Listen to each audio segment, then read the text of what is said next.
are going to want to expand their, quote, productivity, and their productivity is tyranny and net destruction of humanity and creativity and family and community. Well, once you create an equation between profit making and armaments, between creating the weapons to suppress dissent in America, whether it's electromagnetic pulse weaponry or rubber bullets or gases or psychotronic gases, which are now being field tested.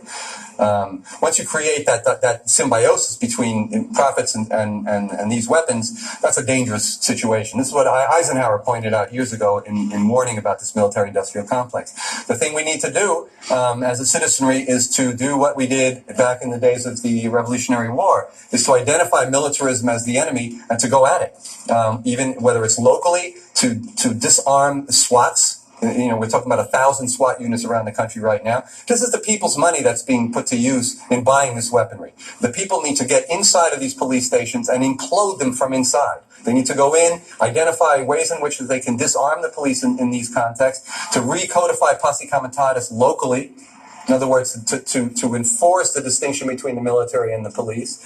They need to propagandize the police. So it goes back to education. Right. We have to be force multipliers, special forces leaders for liberty and freedom in our communities to go in and speak some sense and some dignity to these people. And I've done this, and I've preached this to my viewers and listeners, and we've seen change. Look at the 400 plus cities that have passed laws against the Patriot Act and Homeland Security. Look at the states that have done it. Look at the massive resistance that is formed against this, which is being ignored by the dominant press, and that's only fanning it. So just amazing points from Frank Morales.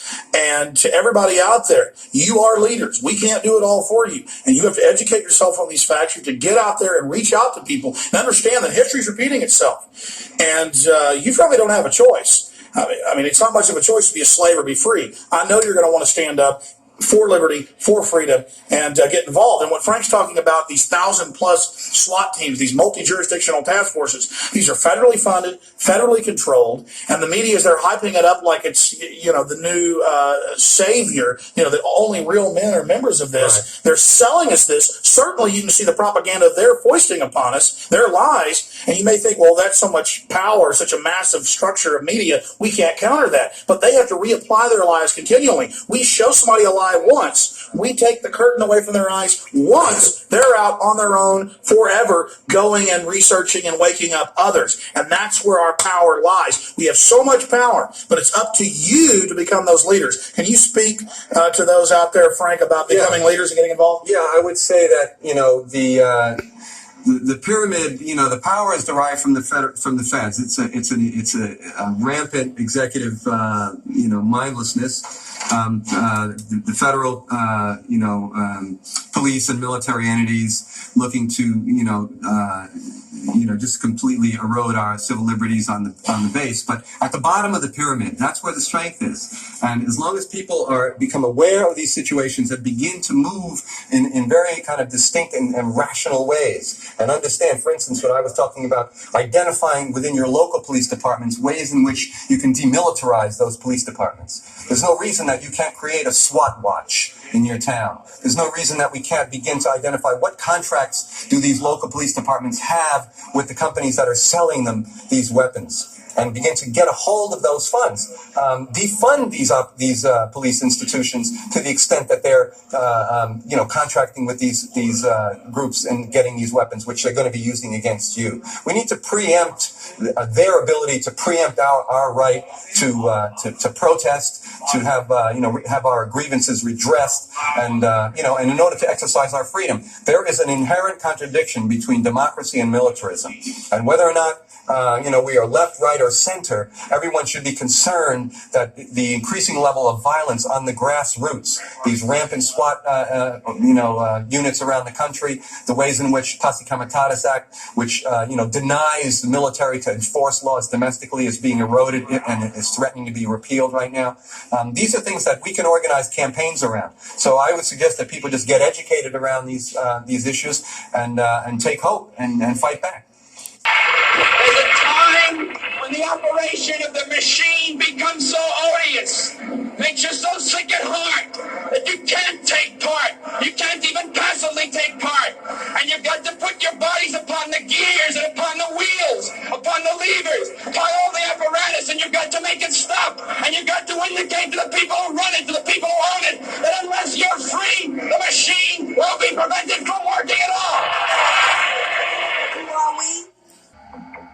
Well, if you want to search for the Antichrist, I suggest you start at the Pentagon.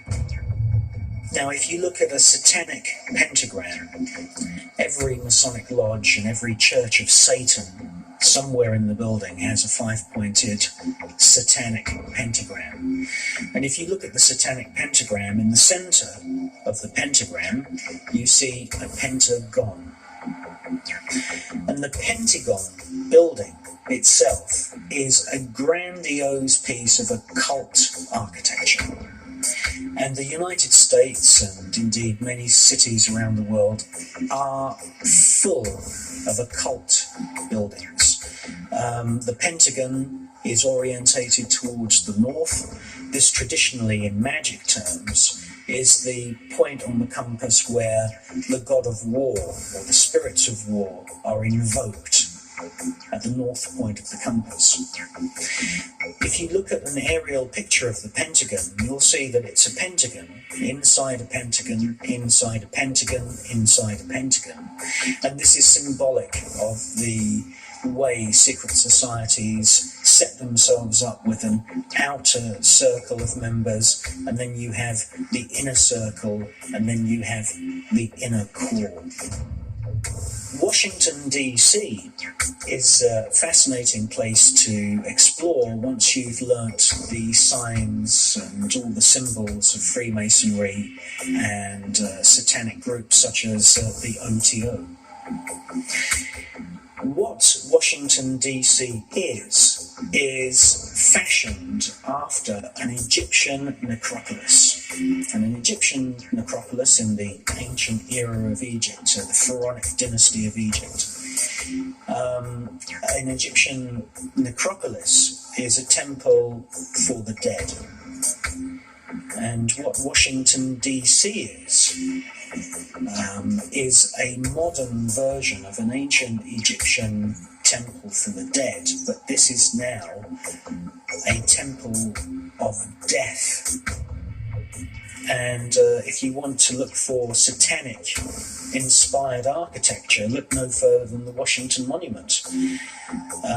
It's proportioned after the giant obelisks of Egypt, and its height above ground is 555 feet.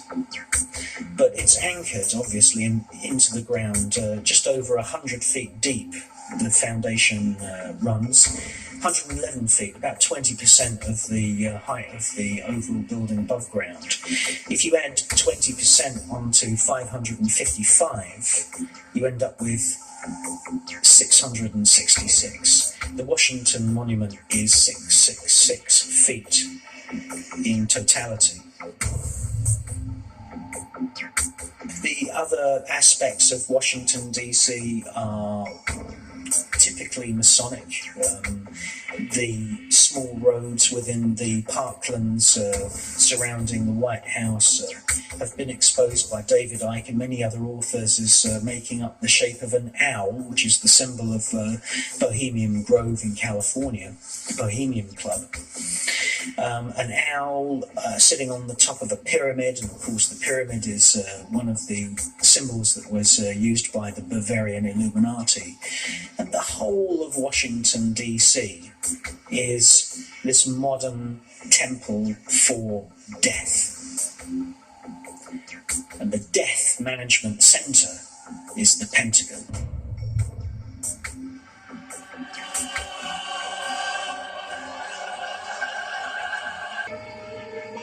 The Illuminati is a global network of witch covens, black magicians, and Freemasons. They use a secret code of numbers and words to communicate the plan to one another. They hold rituals right in the heart of the British Parliament and Washington, D.C. The Illuminati have designed the United States as the headquarters for their barbarous plan to bring about the apocalyptic prophecies of the Antichrist.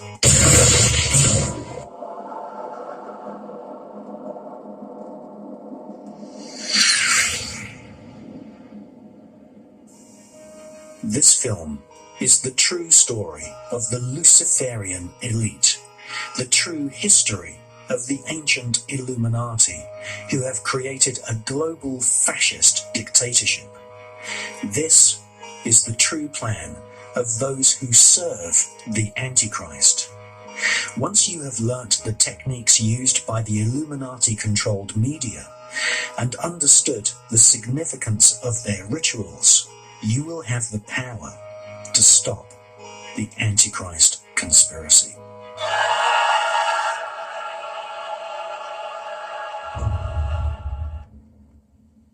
You were both in Skull and Bones, the secret society.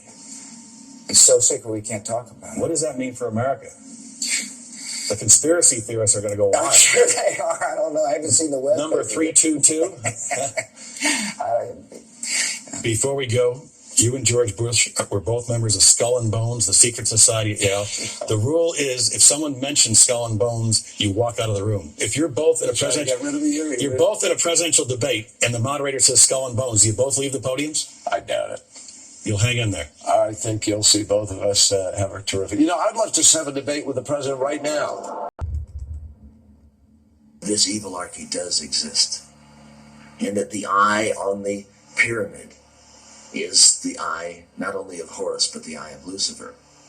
And if you take a look at the symbology in London, you take a look at the Illuminati Luxor Hotel in Las Vegas, you take a look at structures all over the world, they have told us what they are doing. They have identified themselves. We are identifying the enemy. We have identified the enemy.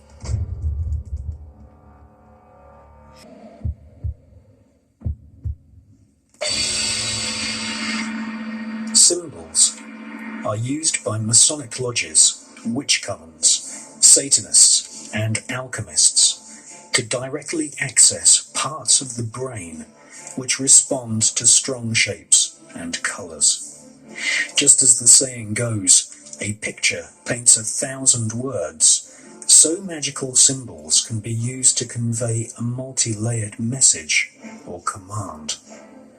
The use of symbols to convey the desire or will of the magician is generally referred to as sigil magic.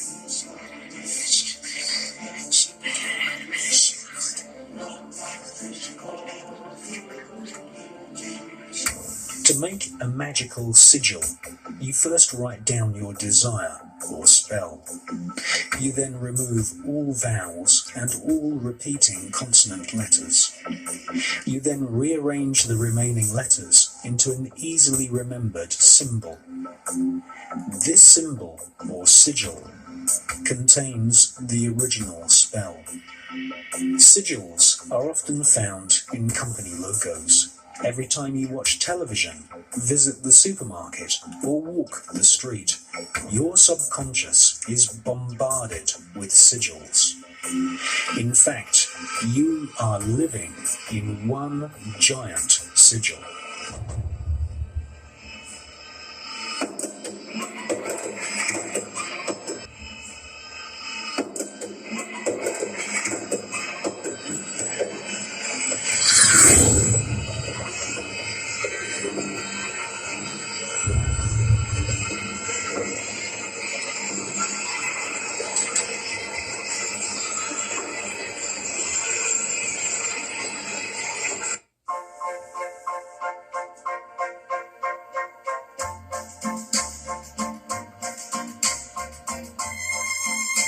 All it says in the book of Revelations is that the number of the beast is 666. That every barcode, except for postal barcodes, on this planet contains the number 666. And did you know that? Do you want me to show you? Yeah. Just stop the camera so I'll get a barcode from somewhere. You've got 3 sets in effect of double lines, one in the middle, one either side. And those double lines represent the number 6 in barcode technology. So you've got 666 on every single commercial barcode and every product. And there are a few people around who produce little stickers that you can put on barcodes to maze them. to stop they claim that there is a malign energy coming out of all barcodes, a poisonous sort of etheric field, and you put numbers on them to maze them, to stop, to jumble that field up. Every single barcode on this planet has got 666 in it, and that is millions and trillions of products. 6 there, 6 in the middle, and 6 on that side. And that's it, surrounded by 666, the number of the beast, the mark of the beast. That would be getting. You aren't getting. I am not an unbiased. I am a free man. I am a free man.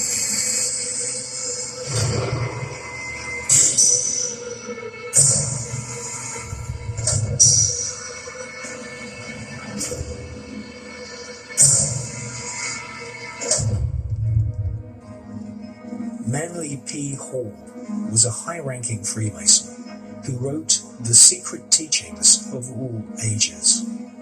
He states that the radiation symbol is a Masonic sigil used in accepted rite Freemasonry, which represents the success of our combined plan for world domination. Magical symbols, or sigils, can also be conveyed using hand signals. In her book, Transformation of America, author Kathy O'Brien claims that she was the victim of a mind control program run by the CIA. She claims that George Bush Sr. used ancient magical hand signals to directly control her subconscious mind. She also claims that Bill Clinton was under mind control. Lampy, Missouri was a place where I heard George Bush and Bill Clinton talking. From the point of view I had, they certainly were friends, and they didn't recognize any party lines between them. That's something for the, a smoke and mirrors illusion for the public. It's not something they adhere to because they had exactly the same agenda, and that was for bringing in this New World Order. I heard George Bush talking at that time. He was talking to Bill Clinton, and I've since photographically recorded it and wrote it verbatim in our book. That when the American people became disillusioned with Republicans leading them into the New World Order, that Bill Clinton, as a Democrat, was going to be put into the office of president. This was decided in 1984. Actually, I'd heard about it even prior to that. But that, as of 1984, they were already discussing it as an absolute fact. Brainwashing, hypnosis, and even surgical manipulation of the human brain has all been researched thoroughly by the CIA. To provide an objective record of a subject's behavior, she's filmed before treatment and again after treatment, and the two films placed side by side. Notice how the subject before treatment, in the picture on the right, holds onto the chair as she moves. Notice the difference in posture, the greater effort required to rise from the chair, the longer time needed to complete the simple task. He would cut the skin, take the skin flap back, roll it back. He would then literally remove the skull, the top part of the skull. The patient all this time is under a local anesthetic, completely conscious.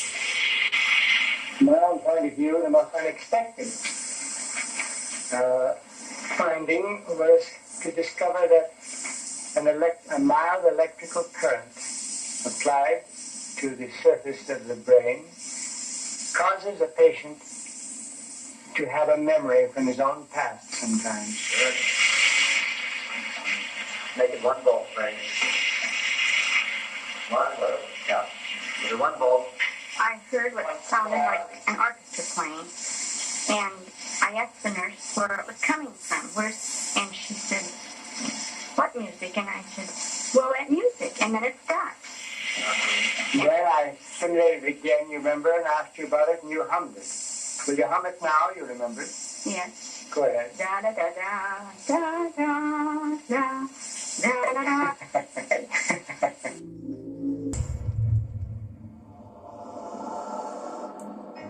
The Kabbalah is a collection of Jewish magical texts which were given to mankind via psychic communion with a fallen angel called Raziel.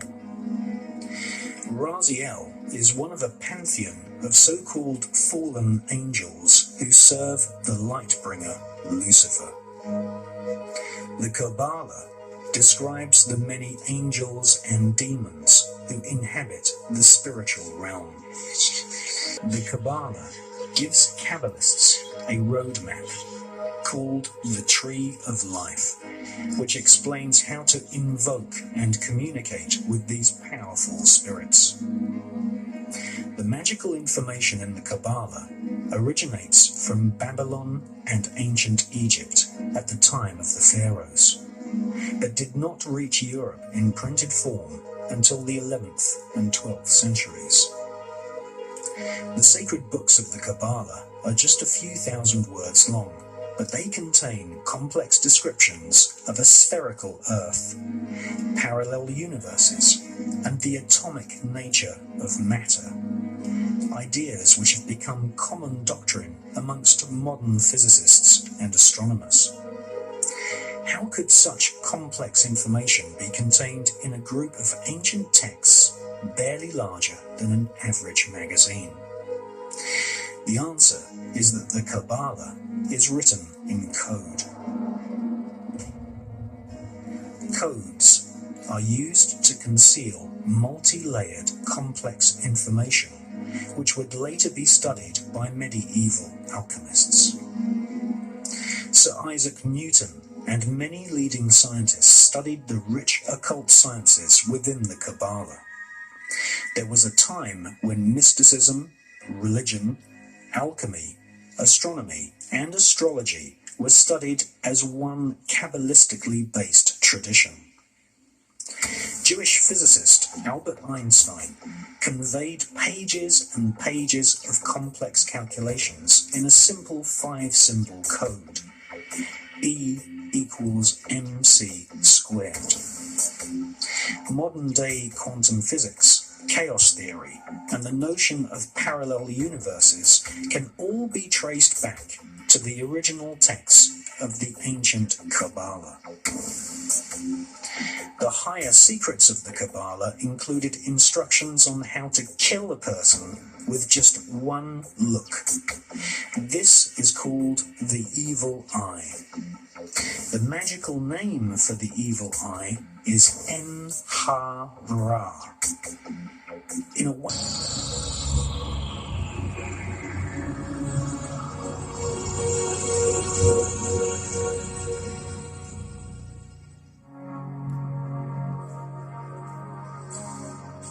Hello, initiates, and welcome to the Illumicorp video training course.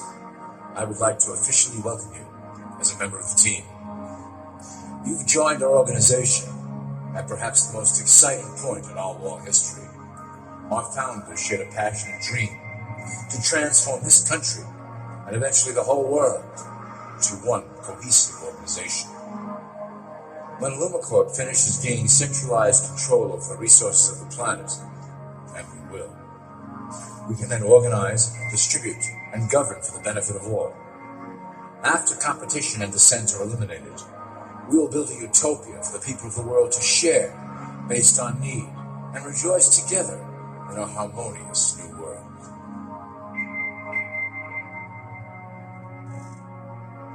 This presentation is designed to enlighten you about our organization's goals and achievements. As your guide, I will help to answer some basic questions you might have about Illumicorp and familiarize you with the valuable role you will play in helping us reach our prime objective. So please, take a tour with me as we march together towards an exciting new world. All people are aware of class.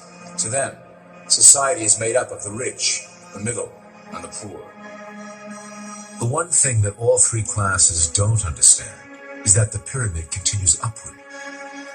There is a detached hidden capstone made up of an elite board of directors who own and manage Illumicorp. The three classes below, in essence, become the assets and resources of Illumicorp. Illumicorp is divided into various administrative branches, but each branch has the same 5 levels in their hierarchy. You will begin at the bottom, in the initiate category. As such, your role will be to make sure that your orders are carried out through the subcorporations and institutions controlled by Illumicorp. You will be placed in plain sight, at the head of a company or institution in the public sector, to carry out the plans delivered from above. Remember, your role is very important. You will be the face of Illumicorp to the outside world. You are our connection to the masses below. Never speak publicly about your orders or your masters. Now, let's look at Illumicorp's 6 administrative branches and their functions. You will be placed in a top position of power among one of the following sectors. In this way, as you are monitored and guided from above, you will decide strategy and introduce programs that further our goals. For that is the secret to Illumicorp's success. Control the head, and you control the body. This is potentially Illumicorp's most effective instrument for global control. Through international banking, we manipulate the fate of all countries. We have introduced many institutions, such as the IMF and WTO, that work in our favor to impoverish disobedient nations. Always remember, debt is a powerful weapon against countries that don't share Illumicorp's vision. Perhaps our greatest achievement in banking is the Federal Reserve System. It is a collection of international banks owned by Illumicorp members and financiers. It was created to form a centralized banking system through the Federal Reserve Act of 1913, an act that was indeed penned by some of our most esteemed members. Many of you might still assume that the government itself prints and issues the currency. That is not the case. When America needs money, they go to our boys and ask for it. The money is printed, but it is only representative of a loan. Interest accrues on that dollar until it is paid back to the Fed. In fact, the federal taxes paid by the American population go almost entirely to paying off this debt. So you see, Illumicorp derives a healthy amount of its operation funding directly from the debt of the public. Needless to say, this is one of our most crucial sources of funding and one of our proudest achievements here at Illumicorp. Through mergers and acquisitions, we have slowly and silently bought up the majority of U.S. industry. Illumicorp and its members own most of the oil, transport, banking, media, food and communications industries in America and abroad. Through fewer and fewer conglomerates, we are able to effect with great precision the machinations of labor and government. Ultimately, corporations will replace government as a centralized international body that can meet the needs of the public worldwide without the chaos created by national self-interest. When Illumicorp goes public, corporatism will be the foundation for world government. Conglomerates will merge into one cohesive corporation that is responsible only to Illumicorp and the needs of its global employment force. Illumicorp's control of the American military is another impressive tool in our possession. We have nurtured these institutions lavishly to serve as the prototype for our global police force. When ready, our technology and manpower will dominate those who oppose the coming new world order. By utilizing American patriotism, we have fostered in the American soldier the philosophy of peace through superior force. When the time is right, we will migrate that mentality towards the belief in a global government who must protect all people through superior force. We have used the American military-industrial complex to build the arsenal necessary to instigate the final cleansing outlined in Illumicorp's great plan. Our primary target will be Islamic nations who will never submit to our Western-centric domination. They also hold much of the remaining oil reserve of the planet. Illumicorp must own that precious resource, as it is crucial in maintaining our domination over the countries of the world. Through Illumicorp's enormous federal funding of the military, we can develop new forms of warfare and population reduction. The public can't imagine what we were in the process of developing.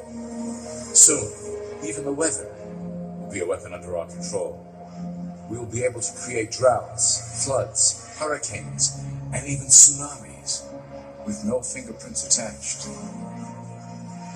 The political system of America has been under direct control of Illumicorp for some time. It was actually a relatively easy acquisition, and has been even easier to manage. Politicians know of our unspoken agreement, and will do anything to stay in power. A two-party system benefits Illumicorp in that it reduces all issues to a black and white debate. Through media, we can play side against side, using each where necessary to support our goals. Due to a diminishing faith in the system among the public, Illumicorp has designed a rogue candidate program to provide a voice for the dispossessed. This disperses the impetus for dissent among those who do not feel represented by our candidates and builds a database of potential dissidents. At the turn of the last century, Illumicorp took a serious interest in public education. Our Supreme Council realized that by creating a private organization to dictate curriculum on a federal level, children could be conditioned to obedience on a mass scale. In the interest of promoting Illumicorp principles in the classroom, hundreds of millions of dollars were invested to create the General Education Board in 1902. The result of doing this is evident today. The doctrines of public education have transformed recent generations into a weaker, more docile mass. Through meticulously planned curriculum, we have control over the process by which the average child learns. Thus, we can mold them into obedient workers who are conditioned to accept the implementation of the Great Plan. In addition, Illumicorp has set up many associations, including the American Historical Association, that determine and uphold the official view of history. Knowledge is power, so we must at all costs be the authors of the truth. By writing history to suit our interests, dissenting voices cannot gain ground, and we can vastly influence culture to achieve our prime objective. Illumicorp uses the media to shape the public's opinion about current events and condition desired attitudes about our future agenda. Through news, entertainment, and advertising, we can program a variety of emotions and responses into the collective unconscious. In the past, we were limited entirely to print media, but now we have multiple mediums to utilize in programming and conditioning the masses. With cable news, we have directed the public to a more entertainment-based consumption of world events, infotainment. This medium is far more effective at subliminal reinforcement of desired attitudes towards our objectives. For instance, we are currently instilling a sense of duty towards environmental issues. With our growing control of the weather through HAARP and chemtrails, we will scare the public into accepting our global protection agendas.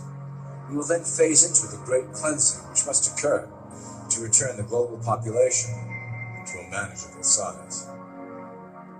We reinforce the desired norm through advertising, creating a model for people to live up to that is virtually impossible. The result is